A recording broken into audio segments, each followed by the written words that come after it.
Since 1911, International Women's Day has been celebrated every year on the 8th day of March as a way of encouraging advocacy for women's advancement everywhere in every way.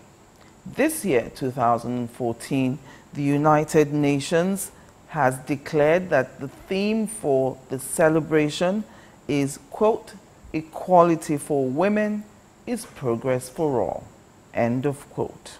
And that's where my host today comes in, a key figure in the world of philanthropy, a leading voice in Africa's women's movement and civil society, whose work has taken her to over 60 countries all over the world.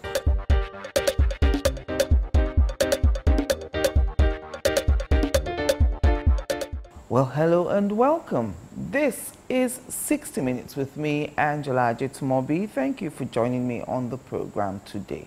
Counted among the world's most influential female leaders, she has headed the African Women's Development Fund, and her efforts to use that fund to better the lives of African women has earned her a standing ovation on the floor of the United Nations General Assembly. She's one of the 100 most influential people in Africa.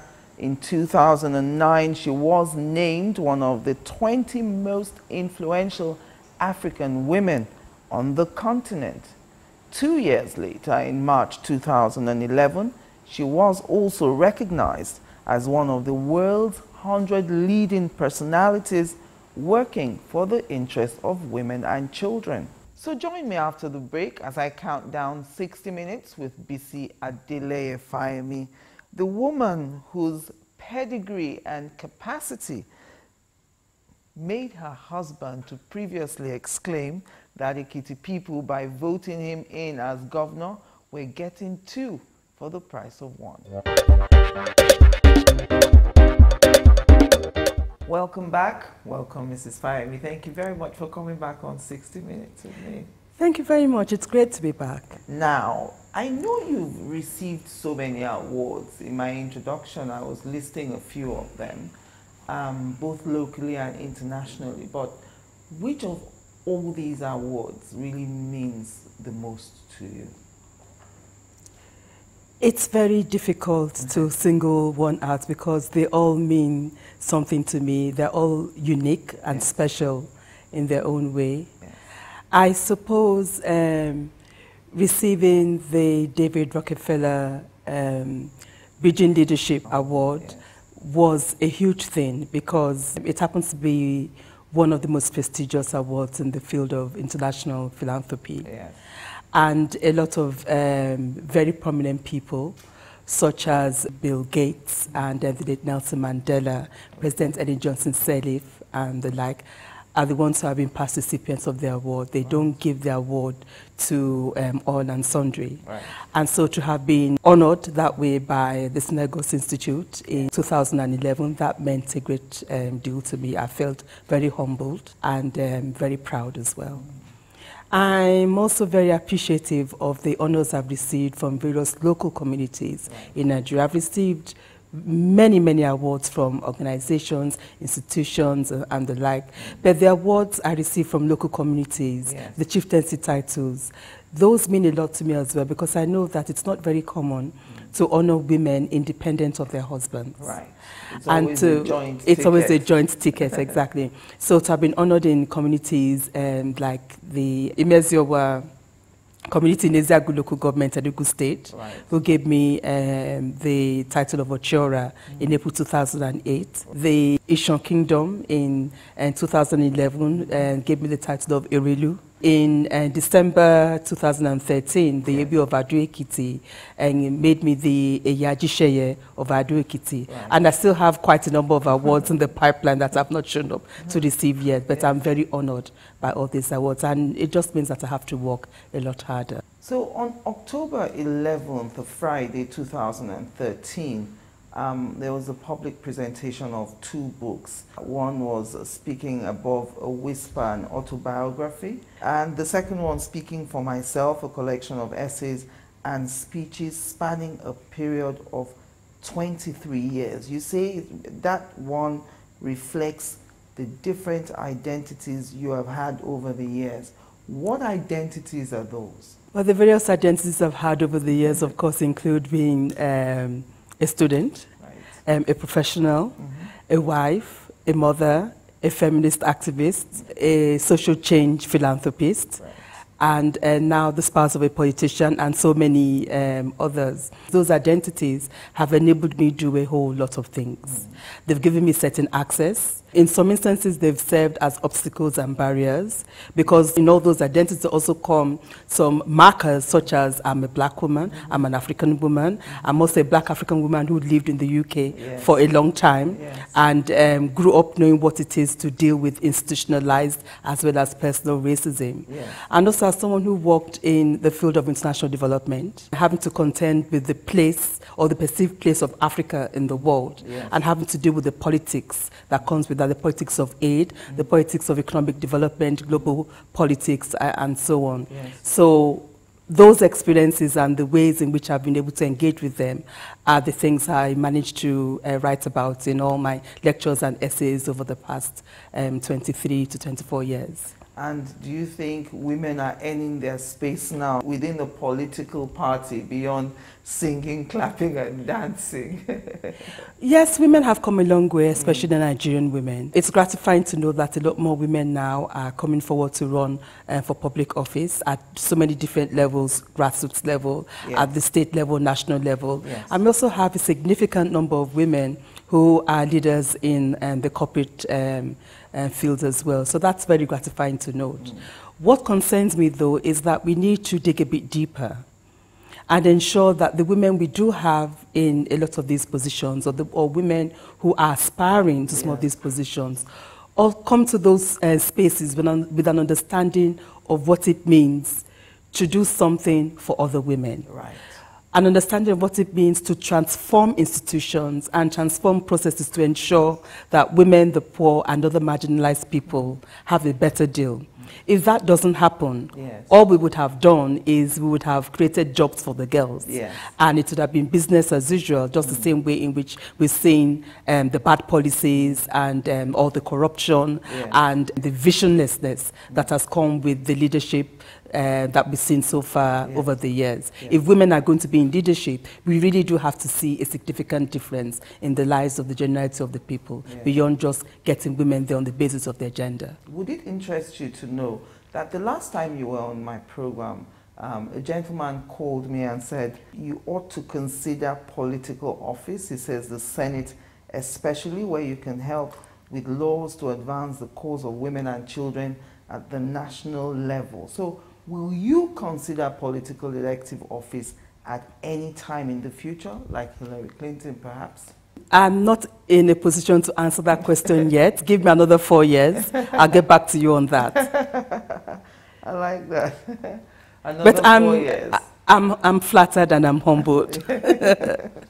Now, you initiated a soup kitchen food bank. You chair the AIDS Control Agency. You domesticated the National Gender Policy with a gender-based violence prohibition bill signed into law in November 2011, the first among all 36 states that make up the Federal Republic of Nigeria. You chair the 50-member Technical Consultative Committee on Culture, Arts and Tourism Development. Your advocacy has fast-tracked establishment of a family court and also the first social intervention center for the rehabilitation of women in distress. Every year, you convene the Gender Summit in collaboration with Ministry of Women Affairs, Social Development and Gender Empowerment.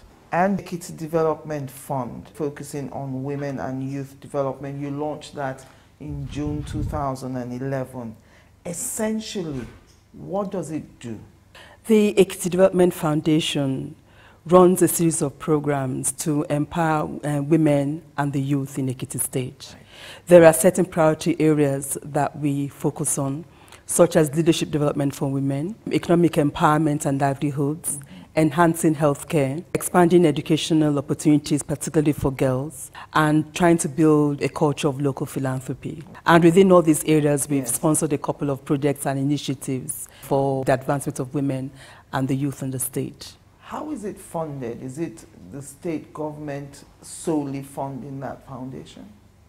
No, the state government is not solely funding it. We receive our funding from a wide range of sources, individual philanthropists, from institutions such as the African Women's Development Fund, where I used to be the executive director, the T.Y. Danjuma Foundation, as well as through partnerships with financial institutions, like some banks, corporate entities have supported some of our projects. And we also have some partnerships with agencies of the state as well. For example, the Ministry of Women's Affairs or the Ministry of Health. There might be a particular initiative, or the Ministry of Local Government that they might want us to work in partnership on, and then they get to sponsor our projects, or we get to sponsor their project. Now, let's talk about the soup kitchen and food bank programs for the poor. You say it's part of efforts to banish poverty from the state.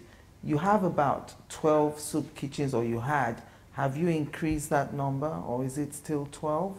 We actually have 16 soup kitchens now in 5 local governments in the state. And the background to that is an NGO in Ekiti State, the Center for Family Health and Rights Initiative, approached us with the idea of the food bank.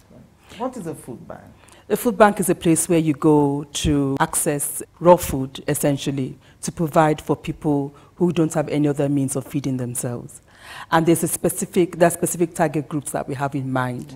And the elderly in the state who don't have anyone to care for them.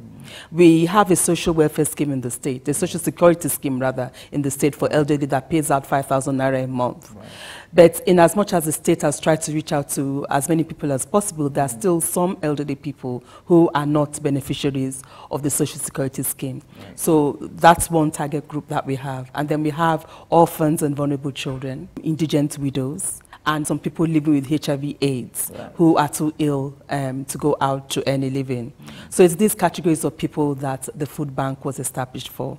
So when this NGO came to us with the idea of the food bank, we liked it, and we decided to support it, and we got funding from some corporate entities to support the project. After the first 6 months, the feedback we got was that there are some of the beneficiaries, the elderly in particular, who are too frail to cook the food that's being provided for them. And so that's where the soup kitchen started. We have volunteers in all the soup kitchens, and all these volunteers are themselves beneficiaries of the food bank. A lot of them are widows or single parents, women who are very poor and don't have a means of livelihood or a means of sustaining themselves long term. So we have these volunteers who cook food at least 3 times a week in all these soup kitchens across the state. And the soup kitchens are being supported by philanthropists who have been coming forward, who like the idea and have been buying into it to ensure that something is done in their own communities. How do you narrow them down? Do you rely on word from people living in the community that there's this woman living here, or, you know, how do you get the people that will, you know, benefit from the soup kitchen? Well, it's the people who live in the communities who are in a position to say this person needs help. And Ekiti State is the land of honor. We do have certain values that have fortunately not been eroded. Poor people, people who are truly indigent, will not come forward to ask for help if they are not truly in need of what it is you have to offer, particularly the elderly people. It's not been difficult to reach out to those who we need to support. Of course, there might be some young people who might try and sneak into the program claiming they don't have food, or they're poor students and their families are not able to care for them. You know, we have the odd one or two, but it's very hard to turn hungry people back. Now, you turned 50 on June 11, 2013, but the celebrations were postponed till October of that year because of the death of the late Deputy Governor Funmi Olayinka, who, simply put, was like your sister. Was there any pressure, either self-imposed or not, to have the same type of relationship with the new Deputy Governor? It wasn't an issue because the new Deputy Governor, Professor Modukwe Adelabu, I have a relationship with her that dates back 10 years. Okay, and you didn't meet her as deputy governor? No. And so she's always been someone who has been a big sister and mentor. She was a teacher at the University of Ife, now Obafemi Awolowo University. She's a big auntie, big sister. So we have a different kind of relationship, a close relationship based on mutual respect. In a way, it's very similar to the relationship I had with the late Mr. Olayinka. The difference, though, is that Mrs. Olayinka was more of a peer. We were very close friends, sisters, and so on. But I'm thankful that I also have someone like Professor Modukbade Labo around to share this journey with, because it can be very hard and lonely. Why do you say that? Hard and lonely? It is hard sometimes. And lonely. It can get lonely, yes. You seem to be surrounded. I mean, if I count 16 local government areas alone, the chairmen of those local government areas, their wives will be around you. There's no shortage of politically exposed women that are around you. So how can you be lonely? Those are 16 people who happen to be in different places, in different towns, in their husbands' houses. They don't share your own space with you at the end of the day. So it's just you. Okay. We'll take a break now. Join us again after the break. Perhaps no one has ever done 2 terms in Ekiti State because they've never performed, and the people have never wanted them back, because they haven't performed. I don't even think the question has arisen before in Ekiti. Let's look at the record. Only one governor has ever completed a 4-year term in Ekiti. Otumbani Adebayo. So you cannot base an assertion on a conjecture. You must base your assertion on evidence that you can clearly demonstrate as true. Governor Lumilua, the only Ekiti man that we had who was governor in Ondo State, the old Ondo State at the time, did not even have the opportunity to finish the 4-year term. Remember, this was 93. He only spent 2 years in office, less than 2 years, before General Abacha came in November 1993 to take the government by force. And then, under this dispensation, 1999 to 2013, there's been no basis for it. So how can you argue that nobody has ever done something when there's been no basis to put forward such an argument? 60 Minutes with Angela. Again, answers to every question you always wanted to ask.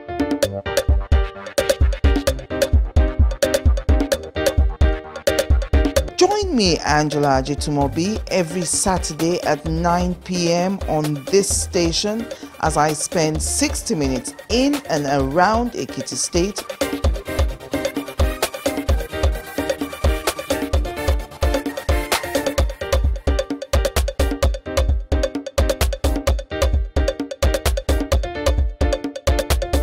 And focus on events in Ekiti State as they unfold and as they affect you. Welcome back. If you've just joined us, it's 60 Minutes with me, Angela Ajitumobi. On my hot seat today, Bisi Fayemi, the wife of the governor of Ekiti State. Now, I visited the cancer center built in memory of the late Deputy Governor Fumi Olayinka. How has that been? And I'm asking that question because I also read where you said herbalists and religious centers cannot cure cancer.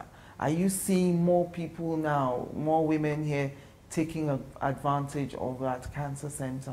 When Mrs. Olayinka passed away, a lot of people in the state, beyond close aides in the government, a lot of people, most people in the state had no idea how ill she was and did not know that she was suffering, she was battling breast cancer. Around here, as well as in many other parts of Nigeria, there are a lot of myths and superstitions around terminal illnesses. So one of the things that we had to do after she passed away was, I'd been doing it before she passed on, when she was still ill. But when she passed away, then we were able to come out and tell people, this is why we've been running these breast cancer screening programs. This is why we've been running these healthy living or awareness and sensitization programs. We are aware that a lot of you, when you are ill or when you have been diagnosed in a medical facility with a particular illness, you then revert to these other places, going to herbalists and religious institutions and so on. It's okay to seek spiritual solace, but first and foremost, you need to seek medical attention, adequate and appropriate medical attention, so that whatever ails you can be diagnosed and fixed as quickly as possible. Because a lot of the medical experts tell us that by the time people present at their facility, it's often too late for them to intervene and do anything. Yes. So in the establishment of the Female Yinka Diagnostic and Wellness Center, what we wanted to achieve was not only for women to come forward, for them to be accurately diagnosed, yes, or for them to have regular checks and so on, yes, but also for them to be able to understand what it means to be well.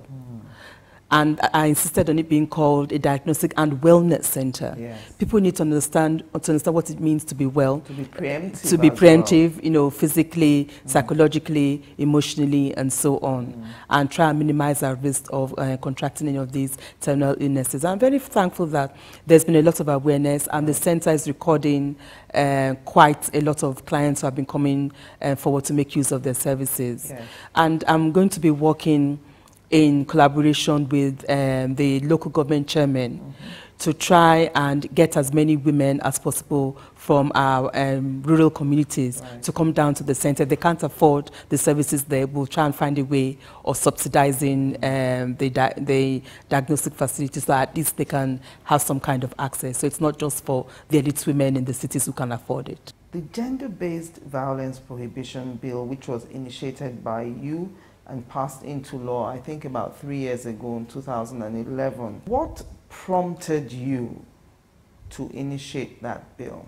As someone who has been a women's rights activist and advocate for many years, and now coming into a community where all the things I've been working about are, you know, evident and manifest on a daily basis. Yes. I felt that charity begins at home. So if I've been an advocate in other places when insisting that we have policies and legal frameworks in place to protect the rights of women and girls, Ekiti State should be a place that should be a model and an example. Yes. And so that's why even before the Gender-Based Violence Prohibition law was signed, Yes. Ekiti State was the first state in the country to domesticate the national gender policy, which means we have an Ekiti State gender policy. And that enables the government have a roadmap to address issues around gender equality and women's empowerment.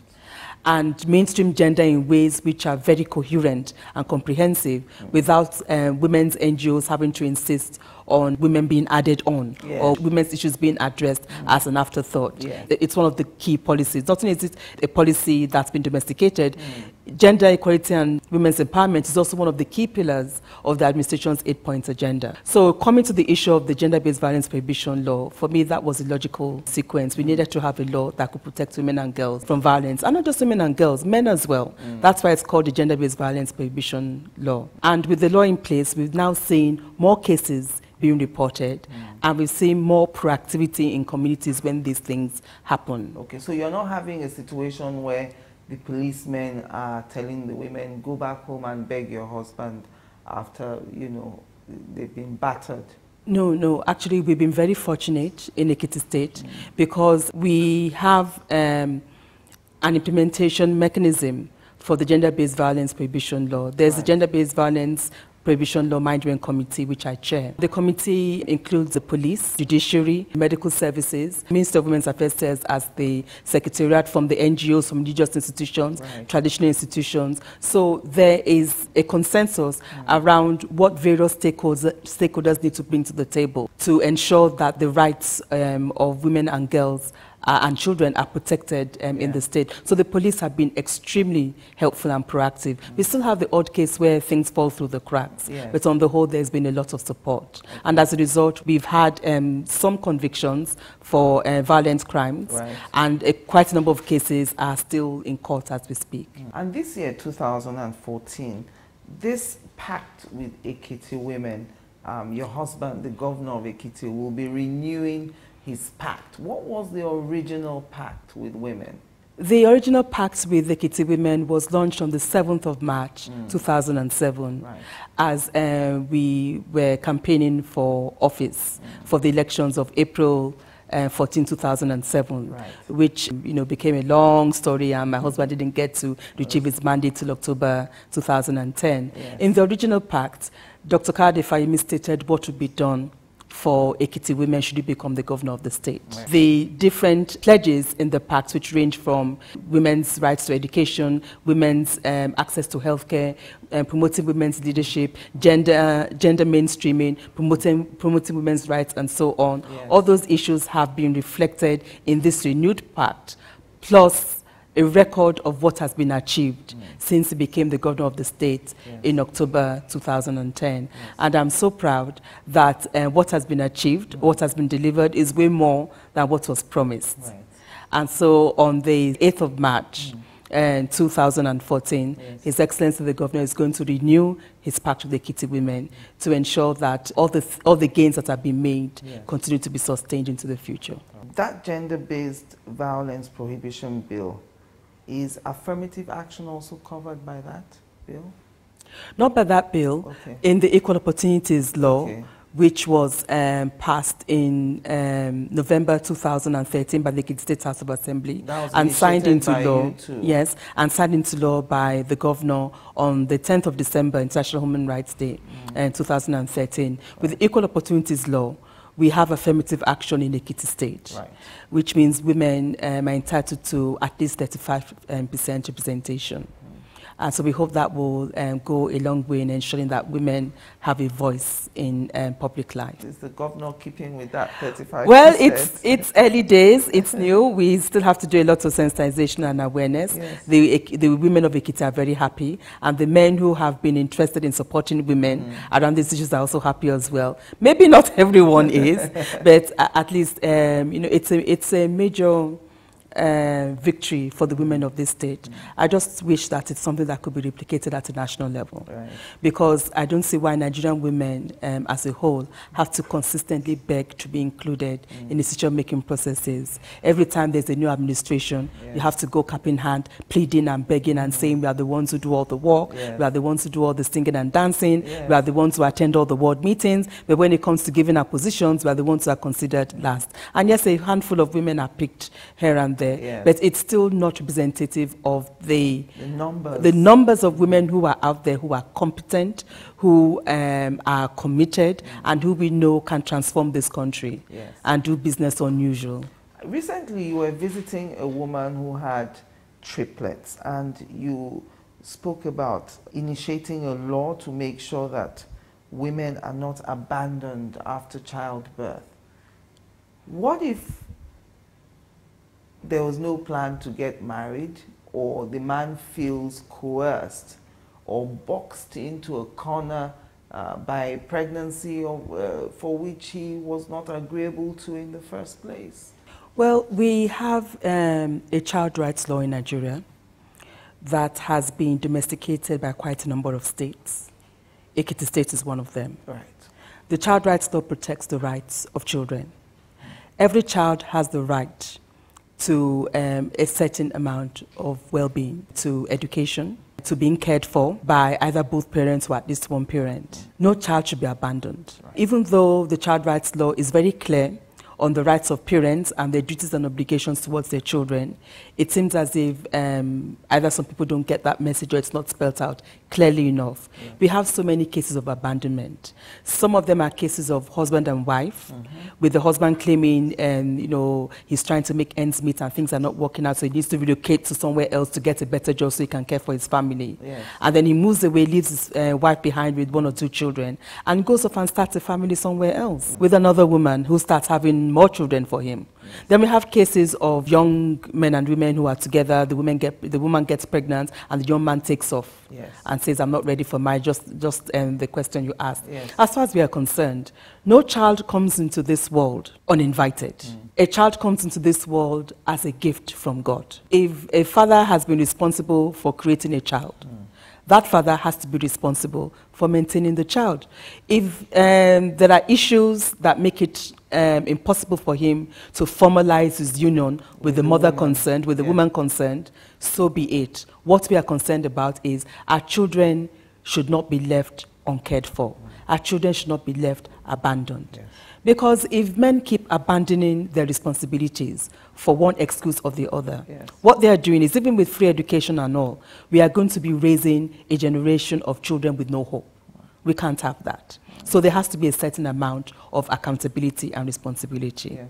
So hopefully the child rights law, a combination of the child rights law and the gender-based violence prohibition law should be enough to take care of those issues around abandonment. Yes. But if it's not strong enough, then we might be calling for more specific policies or legislation around abandonment, because there are too many cases of it and we can't allow it to continue to happen. Would you say that women in Ekiti State are no longer second-class citizens?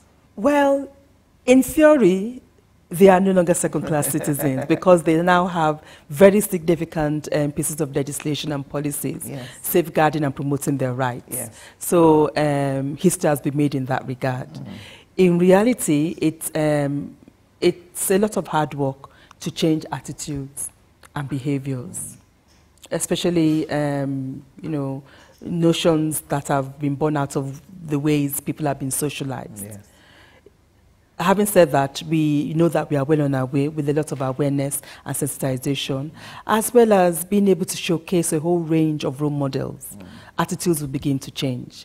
We know that in the state, a lot of fathers will be taking note of the number of women we have in positions of decision making and will be raising their daughters differently. Yes.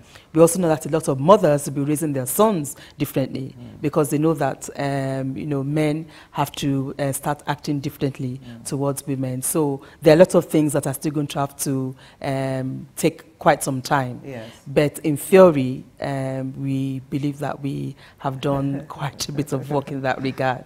Again, I wish this could be extended to the national level. And in initiating that Equal Opportunities Bill at the time, I remember that the vote was overwhelming.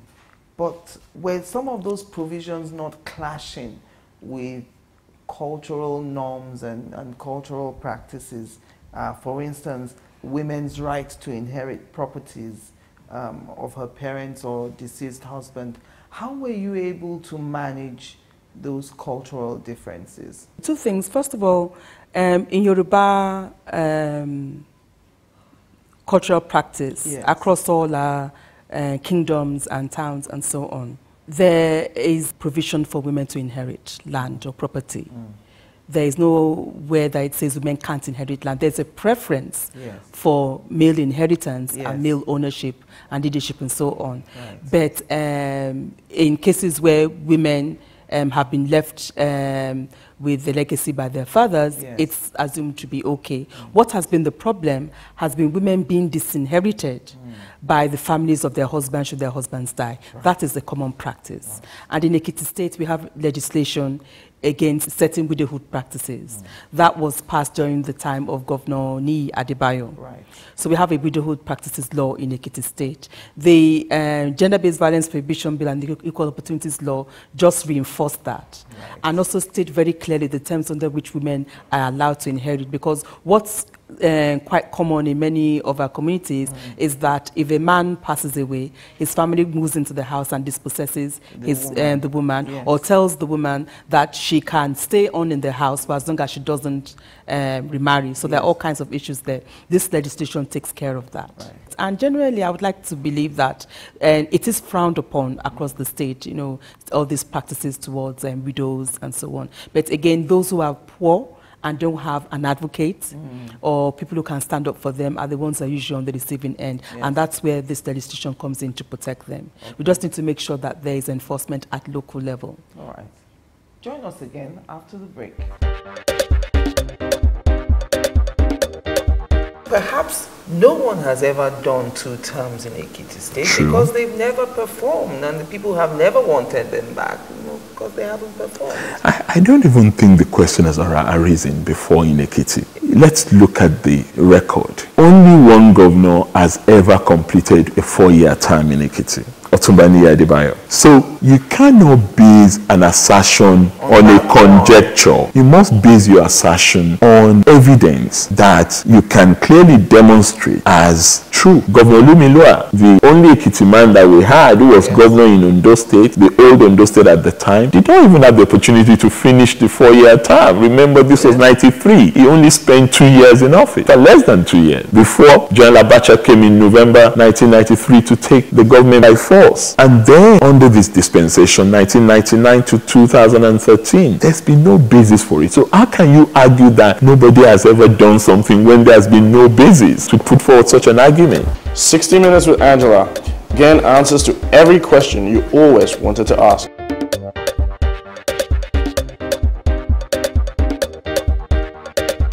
Join me, Angela Ajitumobi, every Saturday at 9 p.m. on this station as I spend 60 minutes in and around Ekiti State.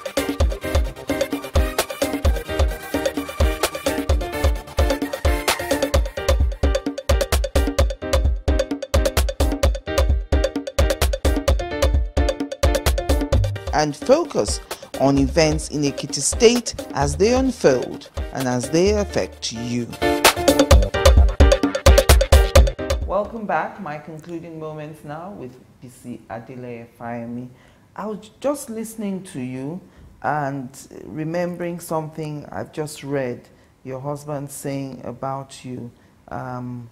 He said you're a quiet pillar behind the scene, definitely not passive.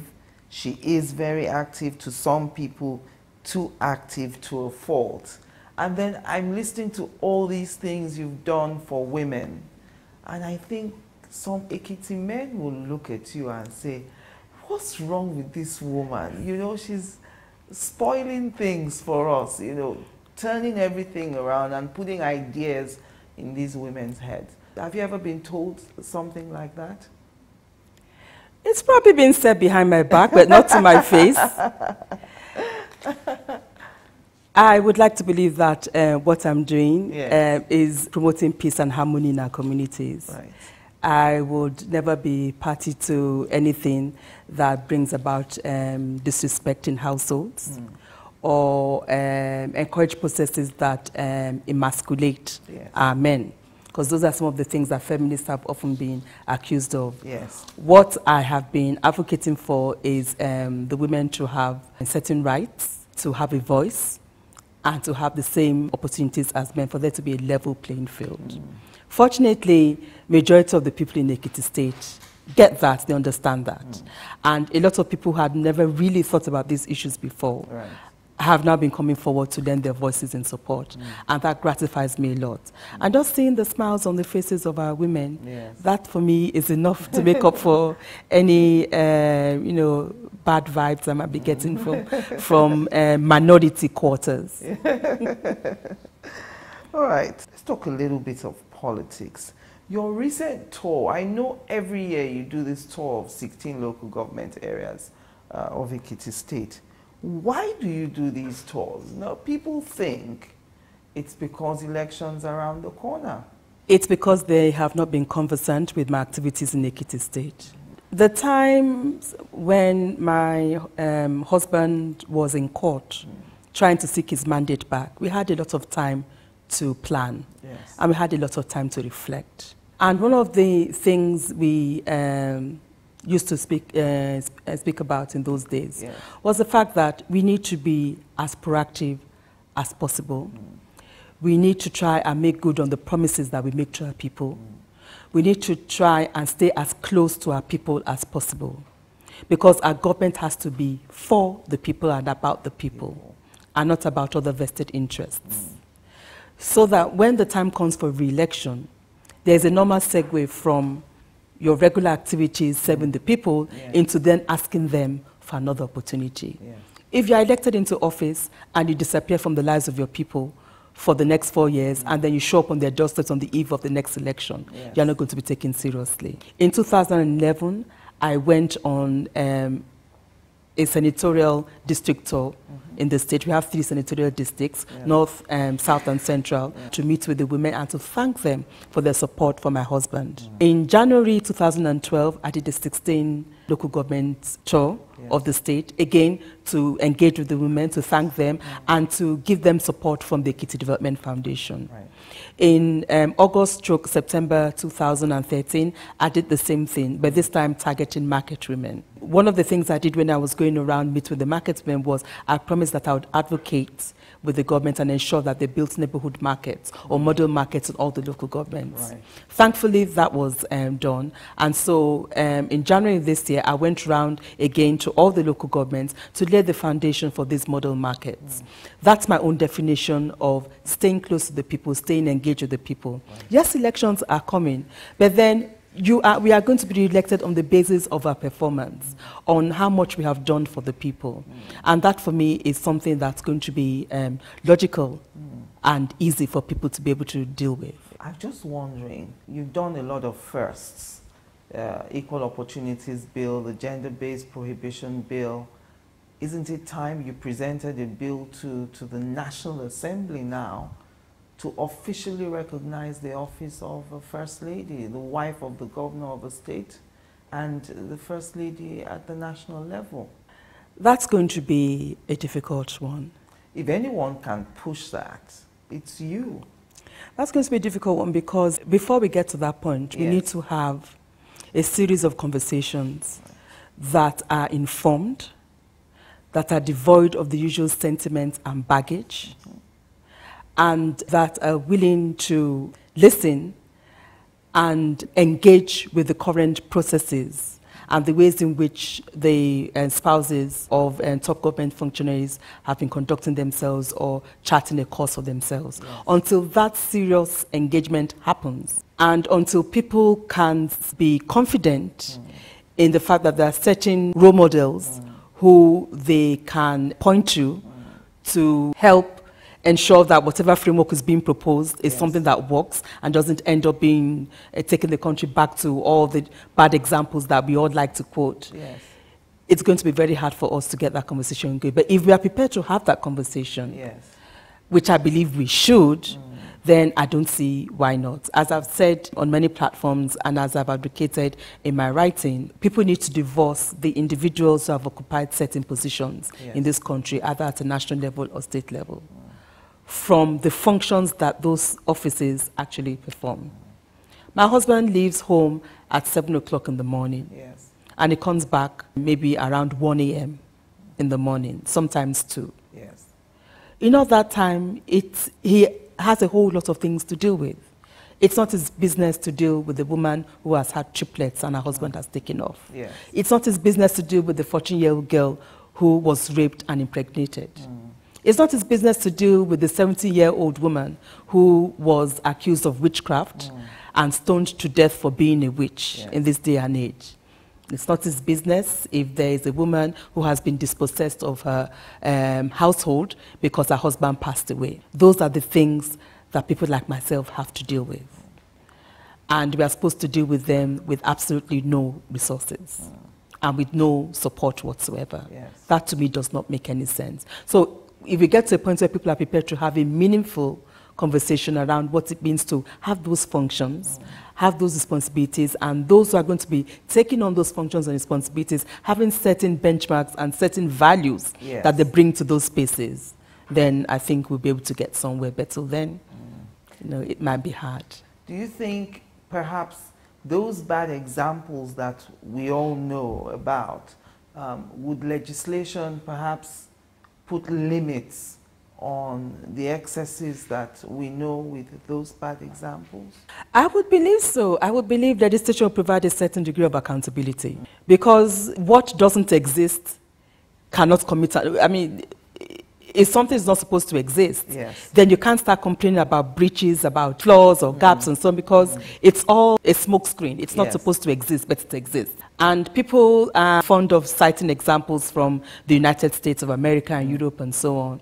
And again, as I said in my writing, in any serious political space in the United States, no one is going to vote for a candidate who can't produce a partner by his or her side. If you're a bachelor, a spinster, they will accept that. Yes. But if you are married, they want to know who you're married to. Yes. Who this person we are voting for, who is he going home to at night? Yes. Is she an alcoholic? Is she a mental case? It tells a story about him. It tells a story about him, because the whole argument about this is the candidate we are voting for does not wash as far as they're concerned, because they see people in their totality. They see public office holders in a holistic sense. Yes. We need to get to that point here in Nigeria as well. And you've previously said that neither you nor Dr. Fayemi could have married anyone else. Why, what did you mean by that? Well, because my husband often tells me, oh, my dear, you know that you're the only one who could have married me. And then I respond, I say, well, you're the only one I could have married. Because we get each other, and there are some arguments that we simply don't have, and I know other couples have them. Yes. Arguments around where you're going, why are you working so late, why are you traveling so much. There are conversations we simply never had with each other, and this has nothing to do with him being governor or anything. We've always given each other peace of mind. Yes. We've always supported each other. We've always had each other's backs. And so I couldn't imagine being married to anyone else.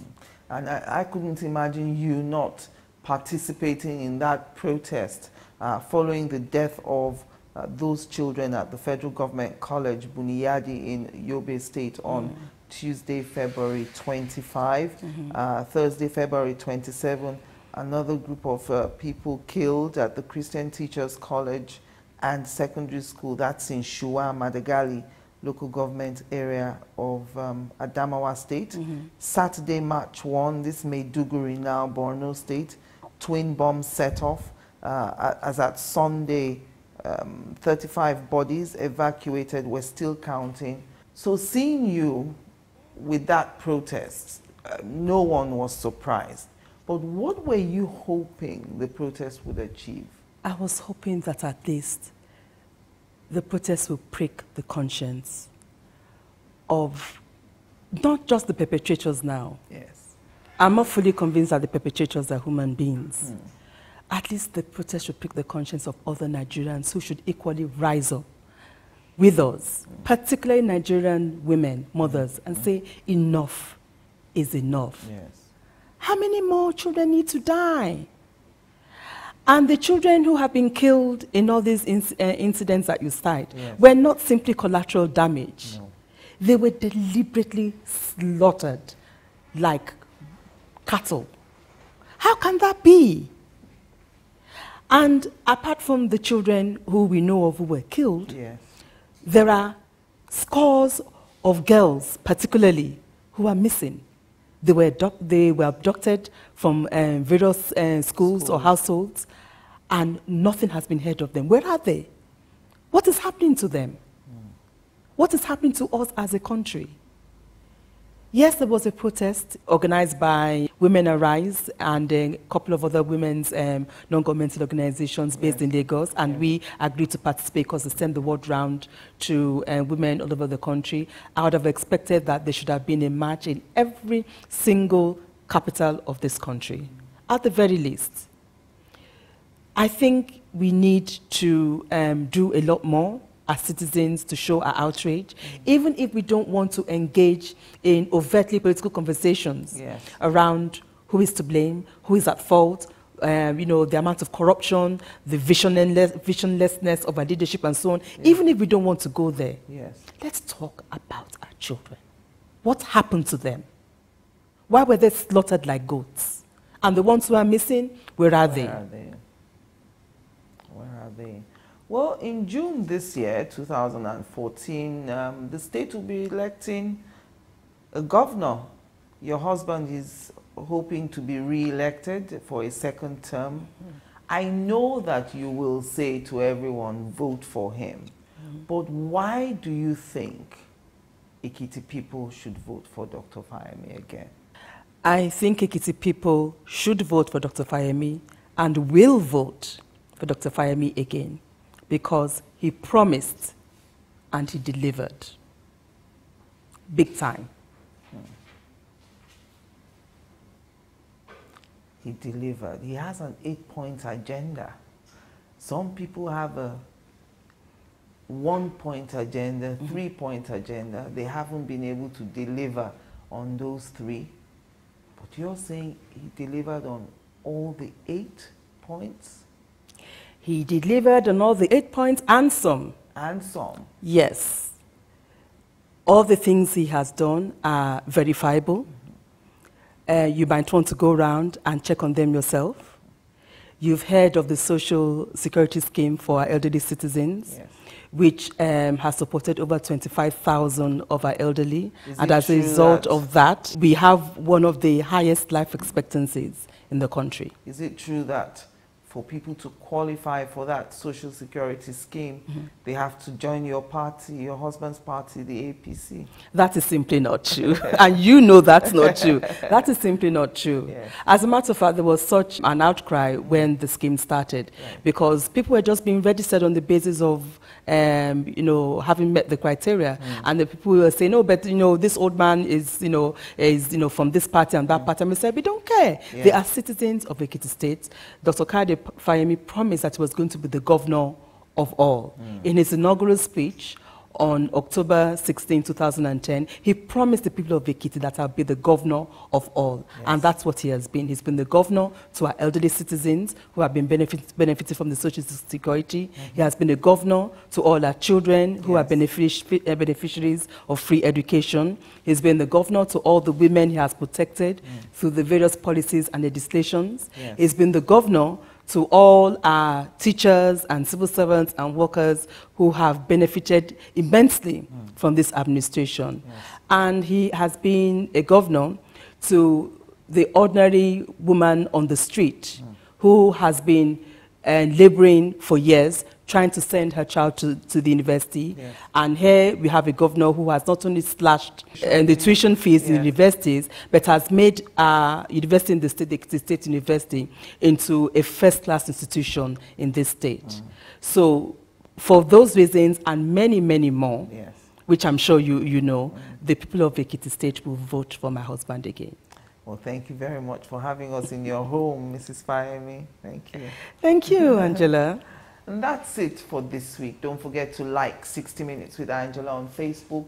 Alternatively, you can follow me on Twitter, Angela at 60 Minutes. I'm Angela Ajitumobi. I thank you for the pleasure of your company.